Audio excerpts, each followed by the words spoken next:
এবার আমি আপনাকে আরো একটা সিচুয়েশন ধরলাম, আমার বাড়িতে টোটাল 5 জন মেম্বার।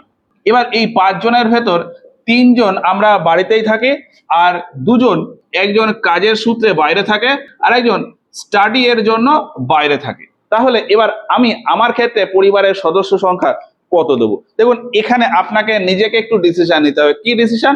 সেটা হলো যে এই যে 2 জন বাইরে রয়েছে, এরা কি আগামী 1 বছরের ভেতর বাড়িতে চলে আসবে?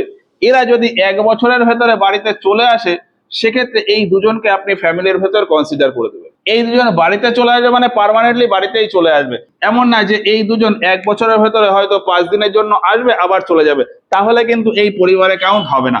এরা হয়তো কাজের সূত্রে বা পড়াশোনার সূত্রে বাইরে রয়েছে, কিন্তু 1 বছরের ভেতর ফ্যামিলিতে ফিরে এসে এখানেই থাকবে, তো সেক্ষেত্রে এই 2জনকে এখানে কাউন্ট হবে। এবার ধরলাম যে এই কাজের সূত্রে যিনি আছেন তিনি বাইরেই থাকবেন, তিনি হয়তো 5 বছর পরে আসবে, আর এই স্টাডি এর সূত্রে যে আছে সে হয়তো 9 মাস পরে বাড়িতে ফিরে চলে আসবে। তো সেক্ষেত্রে আমার এই বাড়িতে টোটাল মেম্বার সংখ্যা আমি ধরবো 4 জন, আর একজন যেহেতু অনেকটা সময়ের জন্য বাইরে রয়েছে, ফলে তাকে আমি আপাতত এই ফ্যামিলির সদস্য হিসাবে ধরবো না। ফ্যামিলির সদস্য বলতে এখানে অ্যাকচুয়ালি সেন্সাসে ধরা হচ্ছে যে এখন একটা বাড়িতে টোটাল কতজন বসবাস করছে। তো যেহেতু ইনি এখন আপাতত বসবাস করছে না, ইনি যেহেতু অনেকটা সময়ের জন্য বাইরে রয়েছে, ফলে তাকে এই পরিবারে বসবাসযোগ্য ব্যক্তি হিসাবে ধরা হবে না। এই ব্যক্তি যেহেতু কিছুদিন পর চলে আসবে, এই জন্য তাকে এই ফ্যামিলির স্থায়ী বাসিন্দা বা স্থায়ী সদস্য হিসাবে ধরা হচ্ছে। এই ব্যাপারটা আশা করি বুঝতে পেরেছেন। আচ্ছা, এইখানে আমি আরো একটা সিচুয়েশন ধরতে পারি।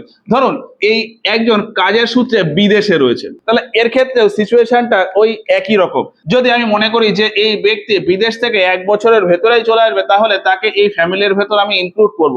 আর যদি দেখে যে 1 বছরের বেশি তিনি আসতে পারবেন না বা 1 বছরের পরে গিয়ে আসবেন, সেক্ষেত্রে তাকে আর রাখবো না। আর এখানে আরো একটা বিষয় খেয়াল রাখতে হবে যে এই যে যিনি ব্যক্তি বিদেশে রয়েছেন, তাকে কিন্তু এই যে 4 জনের যে ফ্যামিলি, তাকে কিন্তু এই ফ্যামিলির হেড হিসাবে আপনি রাখবেন না। ইনি ছাড়া বাকি যে 4 জন রয়েছে, ওই 4 জনের ভেতর যে কোনো একজনকে হেড হিসাবে রাখবেন। এবার আর একটা সিচুয়েশন বলি।